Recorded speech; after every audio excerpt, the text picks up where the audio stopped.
Extra urgente. El exgobernador de Virginia, James Gilmore, dice: los debates son un negocio no limpio contra el Partido Republicano. Los debates en el año electoral, como el de esta semana, entre los candidatos a vicepresidentes, J.D. Vance y Tim Walz, son un verdadero problema, ya que las cadenas de noticias nacionales los están preparando para que compitan contra los candidatos republicanos, dijo el ex gobernador de Virginia, James Gilmore, a un diario. Este es un verdadero problema cuando estos debates se dejan en manos de los medios de comunicación nacionales como CBS, dijo Gilmore en un diario. Este debate fue un negocio no limpio.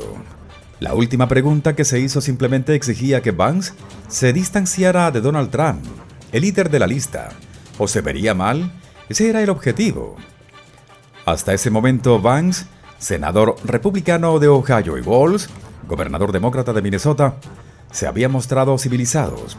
Pero con la última pregunta, Walz se convierte en un dog de ataque, dijo Gilmore.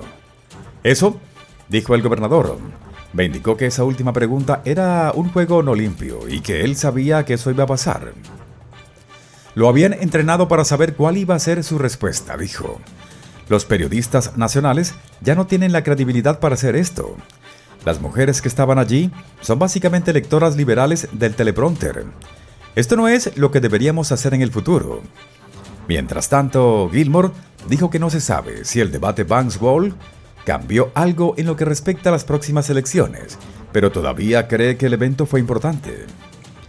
Vance había sido objeto de tremendos ataques durante semanas y semanas, diciendo que no estaba calificado, que estaba no bien de la cabeza, que era extremista, y se presentó muy bien, dijo Gilmore. Esta también fue la primera oportunidad de Walz de decir algo a nivel nacional. Nadie conoce realmente a Walz, y no estoy seguro de que el debate haya aclarado eso para él. Gilmore agregó que cree que Vance ganó el debate principalmente porque se mostró presidencial o vicepresidencial, y creo que hizo un muy buen trabajo. Pero también dijo que cree que los temas del debate están sesgados hacia la plataforma de los demócratas. Ya no se planteaba la cuestión del crimen, dijo. Se planteaba, en cambio, culpemos a las herramientas. Y ya no se planteaba la cuestión de la deuda y la inflación además. Se planteaba, bueno, ¿cómo podemos regalar dinero a quienes compran una casa por primera vez? ¿Regalar dinero? ¿Cómo podemos hacer estas cosas mientras ignoramos la deuda nacional, que es una crisis nacional en este momento? Y esas configuraciones liberales ponen al Partido Republicano, no solo a los candidatos, en desventaja, dijo Gilmore. El público no debería tener un debate en el que una de las partes está en desventaja, dijo. Esto es lo que ocurre en estos debates. Los Rhino que apoyan a Harris no están jugando limpio con los valores conservadores. La reciente aparición de Kamala Harris junto a Oprah Winfrey y su entrevista llena de no realidades en MSNBC demuestra aún más que ella no es apta para ser presidenta de los Estados Unidos. ¿Cuándo fue la última vez que un demócrata liberal apoyó a un candidato presidencial republicano, especialmente un conservador? Me cuesta recordarlo. Los habrían expulsado del Partido Demócrata. Lamentablemente, no puede decirse lo mismo de los republicanos. No busquen más allá del expresidente y secretario de Defensa de Estados Unidos, Dick Cheney, y su hija, la ex representante Liz Cheney, republicana por Wyoming, quienes se encuentran entre los republicanos más destacados que han respaldado a Kamala Harris. ¡Qué dúo tan sensacional y que no juega tan limpio! Ahora apoyan al candidato del mismo partido, que no le jugó bien a Dick Cheney cuando era vicepresidente, llamándolo, entre otras cosas, Darth Vader. El apoyo de Cheney a Harris y su agenda es comparable al del reverendo Dr. Martin Luther King Jr., al respaldar a un miembro del Ku Klux Klan para presidente. En cuanto a su hija, a poca gente le importa hoy en día lo que ella piensa. Los votantes la rechazaron para su reelección a su escaño en el Congreso, en una de las mayores derrotas para un titular de la Cámara de Representantes de Estados Unidos en los últimos 60 años. Los Cheney son simplemente los últimos republicanos que han permitido que su síndrome de trastorno de Trump les haga abandonar principios conservadores básicos. La lista es larga. Más de 200 ex asistentes del presidente George Bush, del senador Mitt Romney, republicano por Utah, el difunto senador John McCain, republicano por Arizona, han respaldado a Harris. Ellos también, aparentemente, no tienen ninguna lealtad a los valores conservadores fundamentales que han profesado crear a medida que ascienden sus carreras políticas. Al apoyar a Harris, ahora están diciendo que de repente apoyan, entre otras cosas, en la agenda de Harris. No nacimientos sin restricciones. Los sindicatos de docentes se oponen a la libertad de elección de escuela para los padres de los barrios marginales, cuyos hijos están atrapados en escuelas inferiores de los barrios marginales. Proporcionar atención médica gratuita a los extranjeros que entran por la frontera sur. Comparación del servicio de extranjeros y control de aduanas, ICE, con el Ku Klux Klan. Desfinanciamiento de la policía, además, la eliminación del seguro médico privado, financiamiento por parte de los contribuyentes de cirugías de transición de género para extranjeros que están entrando por la frontera sur sin documentos. Esto demuestra hasta qué punto su falta de simpatía hacia Trump supera su preocupación por los intereses de su país. ¿Abandonarían cualquier principio conservador, suponiendo que tuvieran alguno, para apoyar la agenda socialista comunista de Harris? Como mínimo, ellos y los Cheney podrían haber tomado la ruta políticamente respetable de decir que, si bien no votarían por Trump, no podían votar por Harris y su agenda, y que incluirían a un candidato preferido y preservarían su integridad filosófica. Estoy seguro de que los líderes comunistas de otros países y sus socios silenciosos lo están saludando con brindis, con una champaña y esperando una victoria de Harris. Los dirigentes de otros países, de Oriente por supuesto, toman nota. Si estos republicanos solo de nombre consiguen su deseo y Harris gana, todo podría estar en riesgo.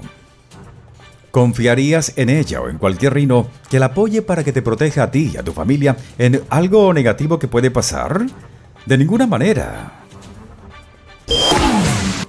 Atención, campaña de Trump dice: FEMA está en quiebra debido a los obsequios de Harris para los extranjeros que entran por la frontera sur.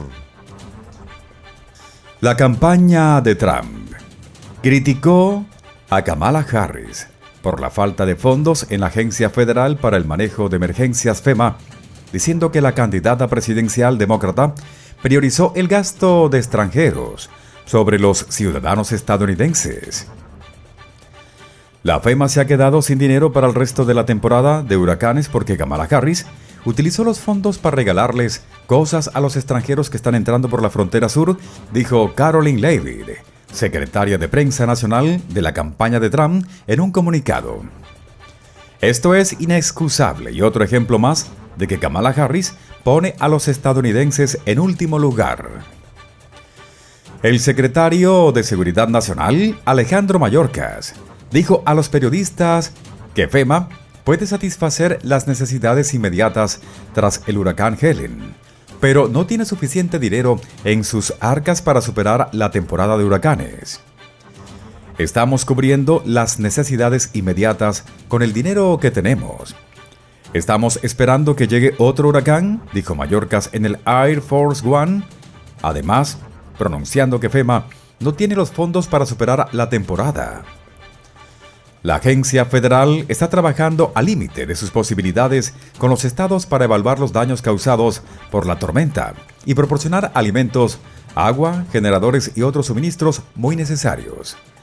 Tras tocar tierra en Florida la semana pasada, Helen dejó un camino de destrucción en varios otros estados del sudeste, provocando terribles inundaciones e instando a más de 160 personas, con un número hasta hoy de 160 fallecidos.